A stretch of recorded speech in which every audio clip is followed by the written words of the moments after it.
ಪರಿಚಯ ಹೇಳಿ ಸರ್. ನಮಸ್ಕಾರ ಸರ್, ನನ್ನ ಹೆಸರು ಮಹೇಂದ್ರ. ಓಕೆ. ನಮ್ಮದು ಕಪ್ಸೋಗೆ ಗ್ರಾಮ ಮತ್ತು ಉಳ್ಳಳ್ಳಿ ಹೋಬಳಿ, ನಂಜನಗೂಡು ತಾಲೂಕು, ಮೈಸೂರು ಜಿಲ್ಲೆ ಸರ್. ಎಷ್ಟು ವರ್ಷದಿಂದ ವ್ಯವಸಾಯ ಮಾಡತ್ತೀರಿ ಸರ್? ಸರ್ ನಾನು ಸುಮಾರು 8 ವರ್ಷದಿಂದ ವ್ಯವಸಾಯ ಮಾಡ್ತಾಯಿದ್ದೀನಿ ಸರ್. ಮುಂಚೆ ಅಪ್ಪನಿಗೂ ಸಪೋರ್ಟ್ ಮಾಡ್ತಿದ್ದೆ. ಫುಲ್ ಕಂಪ್ಲೀಟ್ ವ್ಯವಸಾಯಕ್ಕೆ ಸ್ಟಾರ್ಟ್ ಮಾಡಿದ್ದು 8 ವರ್ಷದಿಂದ ಮಾಡ್ತಾಯಿದ್ದೀನಿ ಸರ್. ಇಲ್ಲಿ ಎಷ್ಟು ಎಕರೆ ಹೊಲ ಅದ ನಿಮಗೆ? ಸರ್ ಇದೊಂದು 3 ಎಕರೆ ಗುತ್ತಿಗೆ ಜಮೀನು ಇದೆ ಸರ್. ನಮ್ಮದು ಸ್ವಂತ ಜಮೀನು ಇನ್ನೊಂದು ಕಡೆ ಇದೆ ಸರ್. ಅದೊಂದು 2 ಎಕರೆ ಸ್ವಂತ ಹೊಲ ಇದೆ, ಮತ್ತು ಜೊತೆಗೆ ಒಂದು ಸ್ವಲ್ಪ ಗುತ್ತಿಗೆ ಜಮೀನೆಲ್ಲ ಸೇರಿಸಿ ಟೋಟಲ್ 6.5 ಎಕರೆ ಮಾಡ್ತಿದ್ದೀನಿ ಸರ್ ಇವಾಗ. ಕಾಲಿಗೇನೆ ಸರ್ ಆಕ್ಸಿಡೆಂಟಾ? ಸರ್ ಕಾಲಿಗೆ ಬೋನ್ ಕ್ಯಾನ್ಸರ್ ಆಗ್ಬಿಟ್ಟಿತ್ತು ಸರ್. ಓಹೋ. ನಾನು ಫಸ್ಟ್ PUC ಕಾಲೇಜ್ಗೆ ಹೋಗ್ತಿದ್ದೆ ನಾನು. ಫಸ್ಟ್ PUC ಕಾಲೇಜ್ಗೆ ಹೋಗ್ಬೇಕಿದ್ರೆ ರೈಟ್ ಸೈಡು ಮಂಡಿ ಹತ್ರ ಗಂಟು ಥರ ಕಾಣಿಸ್ಕೊಂತು. ಅವಾಗ ಇದೇನು ಗಂಟಾಗಿದೆಯಲ್ಲ ಅಂತ ನಾನು ಹಾಸ್ಪಿಟಲ್ಗೆ ತೋರಿಸ್ದೆ. ಹಾಸ್ಪಿಟಲ್ ತೋರಿಸಿದಾಗ ಅದು ಕ್ಯಾನ್ಸರ್ ಆಗಿದೆ ಅಂತ ಹೇಳಿದ್ರು, ಥರ್ಡ್ ಸ್ಟೇಜ್ ಆಗಿದೆ ಅಂತ ಹೇಳಿದ್ರು. ಸರಿ ಅಂತ ನಾವು ಅದು ಕಿಮಿಯೋಥೆರಪಿ ಎಲ್ಲ ಕೊಟ್ಟರು, ಬಟ್ ಏನೂ ಕಂಟ್ರೋಲ್ ಆಗಲಿಲ್ಲ ಸರ್. ಅದು ಮತ್ತೆ ಇನ್ನೂ ಜಾಸ್ತಿನೇ ಆಗ್ತಿತ್ತು. ಅದಕ್ಕೆ ನಿಮಗೆ ಕಾಲು ತೆಗಿಲೇಬೇಕು, ತೆಗೆದ್ರೆ ಮಾತ್ರ ಉಳ್ಕೊಳಕ್ಕಾಗುತ್ತೆ, ಇಲ್ಲಾಂದರೆ ಅದು ಸ್ಪ್ರೆಡ್ ಆಗ್ತಾನೆ ಇರುತ್ತೆ ಅಂತ ಹೇಳಿದ್ರು. ಅವಾಗ ಸರಿ ಅಂತ ಸ್ಟಾರ್ಟಿಂಗ್ ತೆಗ್ಸ್ಕೊಳ್ಳೋಕ್ಕೆ ಮನೇಲಿ ಒಂದು ಸ್ವಲ್ಪ ಯೋಚನೆ ಮಾಡ್ತಾಯಿದ್ರು. ಆವಾಗ ನಾನು ಅದ್ರ ಬಗ್ಗೆ ಎಲ್ಲ ತಿಳ್ಕೊಂಡು, ಇಲ್ಲ ತೆಗ್ಸ್ಬಿಟ್ರೆ ಪರವಾಗಿಲ್ಲ, ಹೆಂಗೋ ಜೀವನ ಸಾಗಿಸ್ಕೋಬೋದು, ಇಲ್ಲಾಂದರೆ ಅದರಲ್ಲೇ ನಾವು ಇನ್ನೊಂದು 2-3 ಅಷ್ಟೇ ನಿಮಗೆ ಲೈಫ್ ಅಂತ ಅಂದರೆ ನೀವು ಡೆತ್ ಆಗ್ಬಿಡ್ಬೇಕಾಗುತ್ತೆ ಅಂತ ಹೇಳಿದರು. ಸರಿ ಏನಾದರೂ ಆಗಲಿ ಅಂತ ಧೈರ್ಯ ಮಾಡಿ ತೆಗ್ಸ್ಕೊಂಡ್ವಿ ಸರ್. ಎಜುಕೇಷನ್ ಎಷ್ಟು ಮಾಡಿದಿರಿ? ಅಷ್ಟೇ ಸರ್, ಡಿಸ್ಕಂಟಿನ್ಯೂ ಆಗ್ಬಿಡ್ತು ಸರ್. ಡಿಸ್ಕಂಟಿನ್ಯೂ ಆಯಿತು ಸರ್. ಇದು ನೀವೆಲ್ಲ ವ್ಯವಸಾಯ ಕೆಲಸ ಮಾಡ್ತಿರಲ್ಲ, ಇದು ಹ್ಯಾಪಿನೇ ಸರ್ ಲೈಫಿಗೆ? ಹಾಂ ಸರ್, ಇದು ಸ್ಟಾರ್ಟಿಂಗ್ ಒಂದು ಸ್ವಲ್ಪ ಸ್ಟ್ರಗಲ್ ಆಗ್ತಿತ್ತು, ತುಂಬ ಕಷ್ಟಪಡ್ತಿದ್ದೆ. ಕ್ಲಚರ್ಸ್ ಹಿಡ್ಕೊಂಡು ನಡ್ಕೊಂಡು ಹೋಗೋದಾಗಲಿ, ಜಾರ್ ಬೀಳೋದಾಗಲಿ, ಆ ಥರ ಸಮಸ್ಯೆಗಳಾಗ್ತಿತ್ತು. ಅಷ್ಟೊಂದು ಏನು ಮಾಡೋಕ್ಕಾಗ್ತಿರ್ಲಿಲ್ಲ. ಆಮೇಲೆ ಬೆಳೆಗಳು ಹಾಕೋದ್ರೂ ಒಂದು ಸ್ವಲ್ಪ ಅನುಭವ ಕಡಿಮೆ ಇರೋದ್ರಿಂದ ಲಾಸ್ ಆಗೋದು, ತುಂಬ ಕಷ್ಟಗಳಾಗ್ತಿತ್ತು ಸರ್. ಆಮೇಲೆ ನಾನು ಪ್ರಾಕ್ಟೀಸ್ ಮಾಡ್ತಾ ಇದ್ರ ಬಗ್ಗೆ ಗಮನ ಕೊಟ್ಟು ಮಾಡೋಕ್ಕೆ ಸ್ಟಾರ್ಟ್ ಮಾಡಿದ್ಮೇಲೆ ಚೆನ್ನಾಗಿ ಕೆಲಸ ಮಾಡೋದಕ್ಕೂ ಸ್ಟಾರ್ಟ್ ಮಾಡಿದೆ. ನಾನು ನಾರ್ಮಲಾಗಿ ನಮ್ಮ ಕೆಲಸಕ್ಕೆ ಜನ ಏನು ಬರ್ತಾರೆ, ಮತ್ತು ಅಪ್ಪ ಅಮ್ಮ ನನಗೆ ತುಂಬ ಸಪೋರ್ಟ್ ಕೊಡೋಕ್ಕೆ ಸ್ಟಾರ್ಟ್ ಮಾಡಿದ್ರು. ಅವ್ರ ಜೊತೆಗೆ ಸೇರ್ಕೊಂಡು ನಾನು ಕೆಲಸ ಮಾಡೋಕ್ಕೆ ಸ್ಟಾರ್ಟ್ ಮಾಡಿದೆ. ಕೆಲಸ ಮಾಡ್ತಾ ಒಂದು ಸ್ವಲ್ಪ ಅನುಭವ ಬರ್ತಾ ಬೆಳೆಗಳಿಗೆ ಯಾವ ಥರ ಮೇಂಟೆನೆನ್ಸ್ ಮಾಡಬೇಕು, ಅದಕ್ಕೆ ಗೊಬ್ಬರಗಳು, ಔಷಧಿಗಳು ತಿಳ್ಕೊಂತ ಸ್ಟಾರ್ಟಿಂಗ್ ಒಂದು ಸ್ವಲ್ಪ ಸ್ಟ್ರಗಲ್ ಆಗ್ತಿತ್ತು. ಬರ್ತಾ ಪರವಾಗಿಲ್ಲ, ನಾನು ಒಂದು ಮಟ್ಟಿಗೆ ಬೆಳೆ ಮಾಡ್ಬೋದು ಅಂತ ಮಾಡೋಕ್ಕೆ ಸ್ಟಾರ್ಟ್ ಮಾಡಿದೆ ಸರ್. ಪರವಾಗಿಲ್ಲ, ಚೆನ್ನಾಗಿ ಮಾಡ್ತಿದ್ದೀನಿ ಸರ್. ಎಷ್ಟು ಎಕರೆದಲ್ಲಿ ಬಾಳೆ ತೋಟ ಮಾಡಿದ್ದೀರಿ ಇದು? ಸರ್ ಇದು 1.5 ಎಕರೆ ಹತ್ತಿರ ಬರುತ್ತೆ ಸರ್. 1400 ಗಿಡ ಹಾಕಿದ್ದೀನಿ ಸರ್. ಒಂದು ಎಕರೆ 15 ಗುಂಟೆ ಬರುತ್ತೆ ಸರ್ ಇದು. ಈ 1 ಎಕರೆ ಹಾಕ್ಲಿಕ್ಕೆ ನಿಮಗೆ ಇನ್ವೆಸ್ಟ್ಮೆಂಟ್ ಎಷ್ಟು ಮಾಡಬೇಕಾಗ್ಯದ? ಸರ್ ಇದು ಬಾಳೆ ಮತ್ತು ಕಲ್ಲಂಗಡಿ ಇಂಟರ್ ಕ್ರಾಪು 2 ಸೇರಿ ಮಾಡಿದ್ದೆ ಸರ್ ನಾನಿದು. 2ರಿಂದ ನನಗೆ ಸುಮಾರು 1.5 ಲಕ್ಷ ಖರ್ಚು ಬಿದ್ದಿತ್ತು ಸರ್ ಇದುವರೆಗೂ. ಬಾಳೆ ಪೈರು ಹಾಕಿರೋ ಸರ್ ಇದು. 24 ರೂಪಾಯಿ ಪೈರು ಬಿದ್ದಿತ್ತು ನನಗೆ, ಏಲಕ್ಕಿ ಪೈರಿದು. ಎಲ್ಲ ಸೇರಿ 1.5 ಲಕ್ಷ ಅಷ್ಟು ಇನ್ವೆಸ್ಟ್ಮೆಂಟ್ ಮಾಡಿದ್ದೆ. ಕಲ್ಲಂಗಡಿ ಒಂದು 2,40,000 ಬಂತು ಸರ್ ನನಗೆ, ಕಲ್ಲಂಗಡಿ ಹಾಕಿದ್ದು. ಅಂದ್ರೆ ಆಲ್ರೆಡಿ ನಿಮ್ಮದು ಎಷ್ಟಾಯ್ತು ಇನ್ವೆಸ್ಟ್ಮೆಂಟ್ ಮಾಡಿರಿ? ಅದು ಬಂದಿದೆ ಸರ್. 1 ಲಕ್ಷ ಪ್ರಾಫಿಟ್ ಬಂದಿದೆ ಸರ್. ಇವಾಗ ನೆಕ್ಸ್ಟು ಮತ್ತೆ ಬಾಳೆ ಮೇಂಟೆನೆನ್ಸ್ ಮಾಡಬೇಕು. ಅದಕ್ಕೆ ಪನಾಮ, ವಿಲ್ಟು ಆ ಥರ ತರಗಳೇನಾದ್ರು ಸ್ಟಾರ್ಟ್ ಆಗ್ತವೆ, ಅದನ್ನೆಲ್ಲ ಮೇಂಟೆನೆನ್ಸ್ ಮಾಡ್ಕೋಬೇಕು ನೆಕ್ಸ್ಟು. ಮತ್ತು ಗೊಬ್ಬರಗಳೆಲ್ಲ ಗ್ರೋತಿಂಗ್ಗೆ ಚೆನ್ನಾಗಿ ಮೇಂಟೆನೆನ್ಸ್ ಮಾಡಿಕೊಂಡು ಹೋದರೆ ಇನ್ನೂ ಖರ್ಚು ಬರುತ್ತೆ ಸರ್. ಇನ್ನು ಗೊಬ್ಬರ, ಔಷಧಿ, ಮೆಡಿಸನ್ ಅಂತ ನಮ್ಗೆ ಕೊನೆ ಬರೋ ತನಕ ಇನ್ನೂ ಒಂದು 50,000 ಖರ್ಚು ಬರುತ್ತೆ ಸರ್.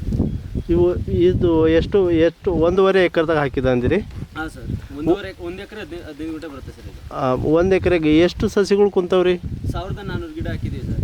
ಒಂದು ಸ್ವಲ್ಪ ನಾವು ಓಡಾಡೋದಕ್ಕೆ ಮಧ್ಯೆ ರೋಡ್ ಬಿಟ್ಕೊಂಡಿದ್ದೀವಿ, ಮತ್ತು ಒಂದು 8 ತೆಂಗಿನ ಮರ ಇದೆ, ಅದರಿಂದ ಒಂದು ಸ್ವಲ್ಪ ಕಡಿಮೆ ಹಿಡಿದಿದೆ ಸರ್. ಇದು ಎಲ್ಲಿ ತಂದಿರಿ? ಏನು ಬ್ರೀಡ್ ಅದ ಇದು? ಸರ್ ಇದು ಏಲಕ್ಕಿ ಪೈರು ಅಂತ ಟಿಶ್ಯೂ ಕಲ್ಚರ್ ಸರ್. ಇದು ಬೆಂಗಳೂರಿಂದ ನಮ್ಮ ಫಾರ್ಮರ್ಸ್ ನಮ್ಮ ಕಡೆ ನಂಜನಗೂಡಲ್ಲಿ ತುಂಬ ಬೆಳೀತಾರೆ ಇದು. ನಮ್ಗೆ ಗೊತ್ತಿರೋ ಫಾರ್ಮರ್ಸ್ ಎಲ್ಲ ಒಟ್ಟಿಗೆ ಒಂದು 70,000-80,000 ರೂಪಾಯಿ ತಂದಿದ್ದು ಅವಾಗ. ಅವ್ರ ಜೊತೆಗೆ ನಾನು ಹೇಳಿದ್ದೆ, ನಮಗೂ ಸೇರಿಸಿ ತಂದು ಕೊಟ್ಟಿದ್ದಾರೆ ಸರ್ ಅವರು. ಡೆಲಿವರಿ ಇಲ್ಲಿಗೆ ಕೊಟ್ಟಿದ್ದಾರೆ. ಇವಾಗಿದು ನೀವು ಸಸ್ಯ ಹಚ್ಚಿ ಎಷ್ಟು ತಿಂಗಳಾಯಿತು ಸರ್? ಇದು ಇವಾಗ ಕರೆಕ್ಟಾಗಿ 4 ತಿಂಗಳ ಮೇಲೆ. ಇವತ್ತು ಡೇಟು ಸರ್ 22. ಹಾಂ ಸರ್, 24 ಸರ್. 4 ತಿಂಗಳ ಮೇಲೆ 7 ದಿನ ಆಗಿದೆ ಸರ್. 4 ತಿಂಗಳ ಮೇಲೆ 7 ದಿನ ಆಗಿದೆ ಸರ್. ಇದು ಹಣ್ಣು ಇನ್ನೂ ಎಷ್ಟು ದಿವಸಕ್ಕೆ ಬರ್ಬೋದು? ಇನ್ನು 3 ಮಂತ್ಸ್ಗೆ ಮೊತೆ ಬಂದುಬಿಡುತ್ತೆ ಸರ್ ನಮ್ದು ಇದು. 3 ಮಂತ್ಸ್ ಮೊತೆ ಬಂದರೆ ಇನ್ನು ಟೋಟಲ್ ಇನ್ನು 6 ತಿಂಗಳು ಬೇಕಾಗುತ್ತೆ ಸರ್. 6 ತಿಂಗಳ ಮೇಲೆ ಕಟಿಂಗ್ ಬರುತ್ತೆ ಸರ್. 6 ತಿಂಗಳ ಮೇಲೆ ಕಟಿಂಗ್ ಬರ್ತದೆ. ಹೌದು ಸರ್. ಸರ್ ಇನ್ನೊಂದು, ಒಂದ್ಸಲ ಹಣ್ಣು ಕೊಟ್ಟ ಮೇಲೆ ಕಟ್ ಮಾಡಿ ಹಾಕ್ತೀರಾ ಮತ್ತು ಇನ್ನೂ ಕಂಟಿನ್ಯೂ? ಇಲ್ಲ ಸರ್, ನಮ್ಮ ಕಡೆ ನಾವು ಕೂಳೆ ಬೆಳೆ ಕಡಿಮೆ ಬಿಡೋದು ನಾವು ಒಂದು ಮಲ್ಚಿಂಗ್ ಪೇಪರ್ ಹಾಕಿ ಬೆಡ್ ಮೇಲೆ ಹಾಕಿರೋದು. ಇದು ನಾವು ಗುಂಡಿ ಹೊಡ್ಸೇನು ಹಾಕಿರಲ್ಲ. ಅದರಿಂದ ಈ ಬೆಳೆ ಕೂಳೆ ಆದ ತಕ್ಷಣ ಕಂಪ್ಲೀಟ್ ಇದನ್ನು ತೆಗೆದುಬಿಡ್ತೀವಿ ಸರ್. ನೆಕ್ಸ್ಟ್ ಬೆಳೆ ಏನಾದರೂ ಮಾಡ್ಕೊತೀವಿ. ಮತ್ತು 3 ಇಯರ್ಸು ಬಾಳೆ ಏನು ಈ ಜಾಗದಲ್ಲಿ ಹಾಕಲ್ಲ ಸರ್. 3 ಇಯರ್ಸ್ ಆದಮೇಲೆ ಮತ್ತೆ ಇನ್ನೊಂದು ಸರಿ ಬಾಳೆ ಬೆಳಿತೀವಿ ಸರ್. ಕಂಟಿನ್ಯೂ ಒಂದೇ ಬೆಳೆ ಹಾಕೋದ್ರಲ್ಲಿ ಪ್ರಾಬ್ಲಮ್ ಏನು? ಸರ್ ಇದು ಪನಾಮ ಬಿಲ್ಟು ಅದೇ ಮೇನ್ ಸಮಸ್ಯೆ ಸರ್. ಇದಕ್ಕೆ ಬುಡ ಸೀಳುತ್ತೆ, ಅದೆಲ್ಲ ನಿಮಗೆ ಈ ಭೂಮಿಲಿ ಏನಾದರೂ ಒಂದು ಗಿಡಕ್ಕೆ ರೋಗ ಕಾಣಿಸ್ಕೊತಿದೆ ಅಂದರೆ ರೋಗನ ಅಲ್ಲೇ ಇರುತ್ತೆ. ಅದು ನಾವು 3 ಇಯರ್ಸ್ಗೆ ಇಂಥ ಮುಂಚೆ ಫಸ್ಟೇನ ನಾವು ಬೇಗ ಹಾಕೋಕೆ ಹೋದರೆ ಅದು ರೋಗ ಬೇಗ ಅಟ್ಯಾಕ್ ಆಗ್ಬಿಡುತ್ತೆ ಸರ್. ನಮ್ಮ ಕೈಗೆ ಕಂಟ್ರೋಲ್ ಬರಲ್ಲ, ಬೆಳೆಯೋಕ್ಕೆ ತುಂಬ ಕಷ್ಟ ಆಗ್ಬಿಡುತ್ತೆ ಸರ್. ಅದಕ್ಕೆ 3 ಇಯರ್ಸ್ ತನಕ ಮತ್ತೆ ಹಾಕಲ್ಲ ಸರ್ ನಾವು. ಸರ್ ಇದರ ಮಾರ್ಕೆಟ್ ಎಲ್ಲಿ ಮಾಡ್ತೀರಿ ಸರ್? ಸರ್ ಮಾರ್ಕೆಟಿಂಗೆಲ್ಲ ಇಲ್ಲಿಗೆ ಬರ್ತಾರೆ ಸರ್. ನಾವು ಇಲ್ಲೇ ತುಂಬ ಮಂಡಿಯವ್ರು ಬರ್ತಾರೆ, ಇಲ್ಲಿಗೆ ಬಂದು ಜಮೀನ್ ಹತ್ರ ಆಫ್ಕಮ್ಸ್ ಏನು ಬೆಲೆ ಇರುತ್ತೆ ಅದಕ್ಕೆ ಬಜಾರ್ 2 ರೂಪಾಯಿ ಕಡಿಮೆ ತರ್ಕೊಂಡು ಅವರೇ ಲೋಡ್ ಮಾಡ್ಕೊಂಡು ಹೋಗ್ತಾರೆ ಸರ್. ಅವರೇ ಬರ್ತಾರೆ ಸರ್ ಇಲ್ಲಿಗೆ. ನೀರು ಹೆಚ್ಚಾವ ಸರ್ ಕಡಿಮೆ ಅವ ಇಲ್ಲಿ ಭೂಮಿಯಲ್ಲಿ? ಸರ್ ನಮ್ದು ಇದು ನೀರು ಒಂದು ಸ್ವಲ್ಪ ಕಡಿಮೆ ಆಗ್ಬಿಟ್ಟಿದೆ ಸರ್ ಈ ಸರಿ. ಹೋದ ಸರಿ ಎಲ್ಲ ಚೆನ್ನಾಗಿ ಓಡ್ತಿತ್ತು, ಈ ಸರಿ ತುಂಬ ಕಡಿಮೆ ಆಗಿದೆ. ಇನ್ನೊಂದು ಬೋರ್ ಹೊಡ್ಸಿದ್ವಿ, ಅದು ಫೇಲ್ ಆಯಿತು. ಮತ್ತೆ ಇನ್ನೂ ಒಂದು ಸರಿ ಬೋರ್ ಹೊಡ್ಸೋಣ ಅಂತ ಪ್ರಯತ್ನ ಮಾಡ್ತಿದ್ದಾರೆ ಸರ್. ನೋಡ್ಬೇಕು ಸರ್ ಏನಾಗುತ್ತೆ. ಹಾಂ ಸರ್. ಸರ್ ಒಂದು ಗಿಡಕ್ಕೆ ಎಷ್ಟು ಹಣ್ಣು ಬರ್ಬೋದು ಸರ್? ನಮ್ಮದು ಲಾಸ್ಟ್ ಟೈಮೆಲ್ಲ ನಾನು 3 ಇಯರ್ಸ್ ಬೇಕೆಲ್ಲ ಕಂಟಿನ್ಯೂಸ್ ಬೆಳೀತಿದ್ದೆ ಸರ್. ಅವಾಗ 10 kg 11 kg 12 kg ತನಕ ಎಲ್ಲ ಬೆಳೀತಿದ್ದೆ.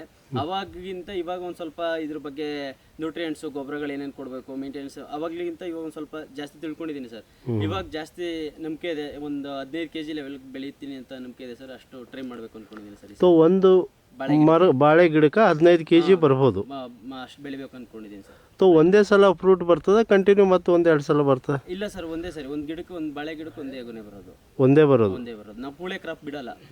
ಒಂದು ಗೊನೆ ತಗೊಂಡ್ಮೇಲೆ ಕಂಪ್ಲೀಟ್ ಮಾಡ್ಬಿಡ್ತೀವಿ ಸರ್. ಕಂಪ್ಲೀಟ್ ಮಾಡೋ ವರ್ಕೌಟ್ ಆಯ್ತದ ಅದು? ಹಾಂ ಸರ್. ವರ್ಕೌಟ್ ಅಂದರೆ ನಾವು ಏನು ಮಾಡ್ತೀವಿ ಅಂದರೆ ಬೆಡ್ ಮಾಡಿಸ್ಬಿಟ್ಟಿರ್ತೀವಿ. ಬೆಡ್ ಮಾಡಿಸಿ ಕಳೆ ಉಟ್ಬಾರ್ದು ಅಂತ ಮಲ್ಚಿಂಗ್ ಪೇಪರ್ ಹಾಕಿರ್ತೀವಿ. ಅದನ್ನು ನಾವು ಡ್ರಂಚ್ ಮಾಡಿಲ್ದೇ ಮೇಲೇ ಒಂದು ಅರ್ಧ ಅಡಿಗೆ ಹಾಕಿರೋದ್ರಿಂದ ನೆಕ್ಸ್ಟು ಕುಳೆ ಕ್ರಾಪು ಮೇಲೆ ಬಂದುಬಿಡುತ್ತೆ ಸರ್. ಅದು ಕೂಡ ಅದು ಬಿದೋಗೋ ಚಾನ್ಸಸ್ ಜಾಸ್ತಿ ಇರುತ್ತೆ. ಅದಕ್ಕೆ ನಾವೇನು ಮಾಡ್ತೀವಿ, ಕುಳೆ ಕ್ರಾಪ್ ಏನು ಬಿಡೋಕೆ ಹೋಗಲ್ಲ. ಪಚ್ಚಬಾಳೆ ಆದರೆ ಕುಳೆ ಕ್ರಾಪು 2-3 ಕ್ರಾಪ್ ಬಿಟ್ಕೊಂಡು ಬೆಳಿಬೋದು, ಅದು ಬರುತ್ತೆ. ಏಲಕ್ಕಿ ನಮ್ಮ ಕಡೆ ಕುಳೆ ಕ್ರಾಪ್ ಬಿಟ್ಟಾಗ 2nd 3rd ಆ ಥರ ಗೊನೆಗಳು ಚಿಕ್ಕ ಸೈಜ್ ಬಂದಾಗ ಏನಾಗುತ್ತೆ, ಮಾರ್ಕೆಟಲ್ಲಿ ಇವತ್ತು 80 ರೂಪಾಯಿ ಬೆಲೆ ಇದ್ರೂ 2nd ಅವ್ರು ತಗೊಳ್ಳೋದೇ 45 ರೂಪಾಯಿ ತಗೋತಾರೆ. ಮತ್ತು 2ndಗೆ ಹೋದ್ರೂ ಪರವಾಗಿಲ್ಲ. ಇನ್ನು 3ನೇ ಕ್ವಾಲಿಟಿ ಆಗ್ಬಿಟ್ರಂತೂ ಬರೀ 20 ರೂಪಾಯಿ ಕೇಳ್ತಾರೆ. ಅದಕ್ಕೋಸ್ಕರ ನಾವೇನು ಮಾಡ್ತೀವಿ, ಸಾಧ್ಯವಾದಷ್ಟು 10 kg ಮೇಲೆ ಗೊನೆ ಬೆಳೆಯೋಕ್ಕೆ ಪ್ರಯತ್ನ ಮಾಡಬೇಕಂತೇಳಿ ಬರೀ ಫಸ್ಟ್ ಕಟ್ಟಿಂಗ್ ಮುಗಿದ್ಮೇಲೆ ಇದು ತೋಟ ಕಂಪ್ಲೀಟ್ ಮಾಡ್ತೀವಿ. 2nd ಕುಳೆ ಬೆಳೆ ಬಿಟ್ಟುಕೊಳ್ಳಲ್ಲ ಸರ್ ನಾವು. ಬಟ್ ಇದಕ್ಕೆ ವ್ಯತ್ಯಾಸ ಏನದ ರೀ ಸರ್? ಯಾವುದಕ್ಕೆ? ಕಂಟಿನ್ಯೂ 1-2 ವರ್ಷ ಸ್ಕ್ರಾಪ್ ತೆಕ್ಕೋತಾರ ಅಂದರೆ ಸರ್, ಅದು ಪಚ್ಚಬಳೆ ಆದರೆ ಮಾಡ್ಬೋದು ಸರ್. ಪಚ್ಚಬಳೆ ಆದರೆ ನಮ್ಮ ಕಡೆನೂ ಬಿಟ್ಕೋತಾರೆ. ಪಚ್ಚಬಳೆ ಆದರೆ ನಿಮಗೆ 2nd ಕ್ರಾಪು ಅಷ್ಟೇ ಇಳಿ ಬರುತ್ತೆ, ಫಸ್ಟ್ ಏನು ಇಳಿ ಬರುತ್ತೆ ಅಷ್ಟೇ ಇಳಿ ಬರುತ್ತೆ. ಏಲಕ್ಕಿಲಿ ನಾವು ಅದು ಮಾಡಿ ನಮ್ಮ ಕೈಲಿ ಅದು 2nd ಸರಿಯಾಗಿ ಇಳಿ ಬರೋಕ್ಕಾಗಿಲ್ಲ ಸರ್. ಕೆಲವೊಬ್ರು ಅಲ್ಲೊಬ್ರು ಇಲ್ಲೊಬ್ರು ಮಾಡಿದ್ದಾರೆ ಸರ್, ಇಳಿ ತೆಗಿತಿದ್ದಾರೆ.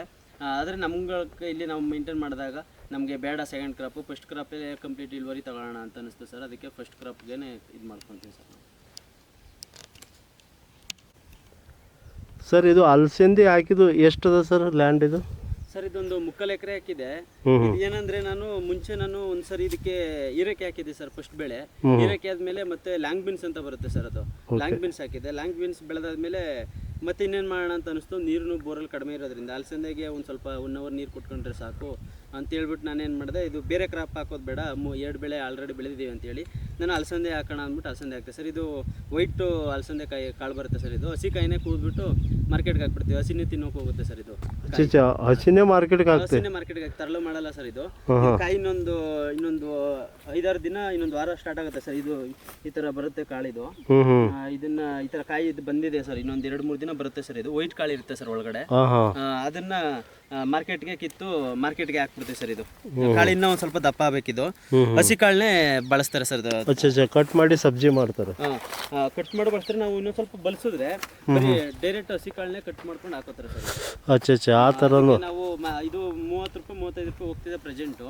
ನೆಕ್ಸ್ಟ್ ಮಂತಿಂದ ಇನ್ನೂ ಜಾಸ್ತಿ ಆಗುತ್ತೆ ಸರ್. ಬೇಸಿಗೆ ಬರ್ತಾ ಬೆಳೆಯವರು ಒಂದು ಸ್ವಲ್ಪ ಕಡಿಮೆ ಆಗ್ತಾರೆ. ಅವಾಗ ನೆಕ್ಸ್ಟ್ ಮಂತಿಂದ ನಮಗೆ ಇದು 40 ರೂಪಾಯಿ 50 ರೂಪಾಯಿ ತನಕೆಲ್ಲ ಹೋಗುತ್ತೆ ಸರ್.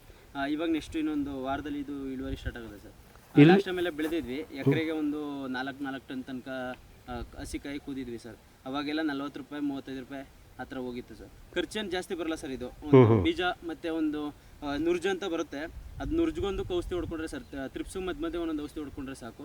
ನುರ್ಜ್ಗೊಂದು ಔಷಧಿ ಹೊಡ್ಕೊಂಡು ಸಿಂಪಲಾಗಿ ಗೊಬ್ಬರ ಬಿಟ್ಕೊಂಡ್ರೆ ಸಾಕು, ಬೆಳೆ ಬರುತ್ತೆ ಸರ್. ಇದು ಒಂದು ಎಕರೆಗೆ ಇವತ್ತೆಲ್ಲ ಒಂದು 10,000-15,000 ಸಾವಿರ ಒಳಗಡೆ ಖರ್ಚಲ್ಲಿ ಬೆಳ್ಕೊಡ್ಬೋದು ಸರ್. ಇದು ಇಲ್ಲಿವರೆಗೆ ಎಷ್ಟು ಸಾಲ ಕಟ್ ಮಾಡಿರಿ ನೀವು ಸರ್? ಇವಾಗ ಇನ್ನೊಂದು 5-6 ದಿನ ಬೇಕು ಸರ್. ಇದು ಕ್ರಾಪ್ ಇನ್ನೂ ತೆಗ್ದಿಲ್ಲ, ಇನ್ನೂ ಬಂದಿಲ್ಲ ಸರ್. ಇವಾಗ 65 ದಿನ 70 ದಿನ ಆಗ್ತಾ ಬಂತು ಸರ್. ಇದು 65 ದಿನ ಆಗ್ತಾ ಬಂತು ಸರ್. ಇದು ಕಂಪ್ಲೀಟ್ ಇದು ಮುಗಿಲಿಕ್ಕೆ ಎಷ್ಟು ದಿವಸ ಬೇಕಿನ್ನು? ಸರ್ ಇದು ಕಂಪ್ಲೀಟ್ ಎಷ್ಟು ಸಲ ಕಟ್ ಮಾಡ್ತೀರಿ? ಬರುತ್ತೆ ಸರ್. ಅಂದರೆ ನಾವು ಇದಕ್ಕೆ ಮತ್ತೆ ಇನ್ನೊಂದ್ಸರಿ ಔಷಧಿ ಫ್ರೇ ಮಾಡಿಕೊಂಡು ಮತ್ತೆ ಗಿಡ ಏನು ಚಿಗುರು ಬರ್ತಿದ್ದಿಲ್ಲ ಸರ್, ಇದು ಮತ್ತೆ ಫ್ಲವರ್ ಬರ್ತಿರುತ್ತೆ. ಕಾಯಿ ಕೂದಂಗೆ ಫ್ಲವರ್ ಬರ್ತಿರುತ್ತೆ. ಅದಕ್ಕೆ ನಾವು ನ್ಯೂಟ್ರಿಯೆಂಟ್ಸ್ಗಳು ಮತ್ತು ಔಷಧಿಗಳು ಫ್ರೇ ಮಾಡಿಕೊಂಡು ಹುಳು ಬೆಳೆದಿರೋಂಗೆ ಮೇಂಟೆನೆನ್ಸ್ ಮಾಡ್ಕೊಂಡು ಹೋಗ್ತಿದ್ರೆ ಒಂದು ಈ ಕ್ರಾಪ್ ಇವಾಗ ಏನು ಕಾಣಿಸ್ತಿದೆ ಇದು ಒಂದು 4 ರೌಂಡ್ ಕಟ್ ಮಾಡಿಸ್ಕೊಳುತ್ತೆ ಸರ್. ಕಾಯಿ ಇವಾಗ ಏನು ಕಾಣಿಸ್ತಿದೆ ಬ್ಯಾಚ್ 4 ರೌಂಡ್ ಕಟ್ ಮಾಡಿಸ್ಕೊಳುತ್ತೆ.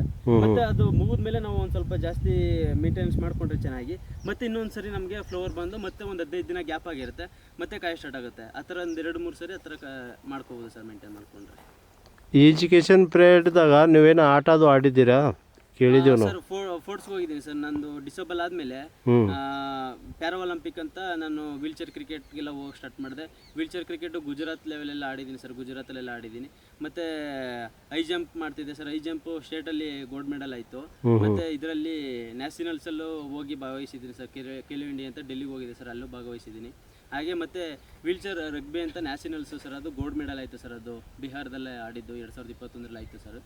ಅದೇ ಥರ ಫೋರ್ಟ್ಸಲ್ಲೂ ಜಾವ್ಲಿಂಗ್ ಥ್ರೋ, ಶಾಟ್ ಪುಟ್ ಎಲ್ಲ ನನಗೆ ಸ್ಟೇಟಲ್ಲೆಲ್ಲ ಗೋಲ್ಡ್ ಮೆಡಲು ಮತ್ತು ಎಲ್ಲ ಆಗಿದೆ ಸರ್. ಮತ್ತು ಫೋರ್ಟ್ಸು ಎಲ್ಲ ಹಂಗೆ ಮಾಡ್ಕೊಂಡು ಹೋಗ್ತಿದ್ದೀನಿ ಸರ್. ಇವಾಗ ಒಂದು ಸ್ವಲ್ಪ ಫೋರ್ಟ್ಸು ಕಡಿಮೆ ಮಾಡಿದ್ದೀನಿ.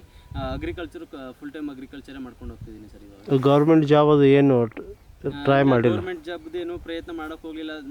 ನಂದು SLC ಬೇಸಿಕ್ ಮೇಲೆ ನೋಡಿದೆ ಸರ್, ಅಷ್ಟೊಂದು ಎಲ್ಲೂ ಅಡ್ಜಸ್ಟ್ ಆಗಲಿಲ್ಲ ನನಗೆ. ಮಿನಿಮಮ್ ಡಿಗ್ರಿ ಮಾಡಿದರೆ ಸಿಕ್ತಿತ್ತು, ನ್ಯಾಷನಲ್ಸು ಮೆಡಲ್ ಆಗಿರೋದ್ರಿಂದ ನಂದು ಸಿಕ್ತಿತ್ತು. ಡಿಗ್ರಿ ಆಗದೆ ಇರೋದು ಸಿಗಲಿಲ್ಲ ನನಗೆ. ಅಗ್ರಿಕಲ್ಚರ್ ಮೇಲೆ ಜಾಸ್ತಿ ಇಂಟ್ರೆಸ್ಟ್ ಇರೋದ್ರಿಂದ ಆ ಕಡೆ ಮತ್ತು ಕರೆಸ್ಪಾಂಡಿಂಗ್ ಕಟ್ಕೊಂಡು ಎಜುಕೇಷನ್ ಮಾಡೋದು ಅದೇನಕ್ಕೂ ಗಮನ ಕೊಡೋಕೆ ಹೋಗಲಿಲ್ಲ. ಫುಲ್ ಅಗ್ರಿಕಲ್ಚರೇ ಮಾಡ್ಕೊಂಡು ಹೋಗೋಣ ಅಂತ ಇದರಲ್ಲೇ ಮಾಡ್ಕೊಂಡು ಹೋಗ್ತಿದ್ದೀನಿ ಸರ್. ಪರವಾಗಿಲ್ಲ ಸರ್, ಮಾಡ್ಕೊಂಡು ಹೋಗ್ತಿದ್ದೀನಿ ಒಂದು ತಕ್ಕ ಮಟ್ಟಿಗೆ.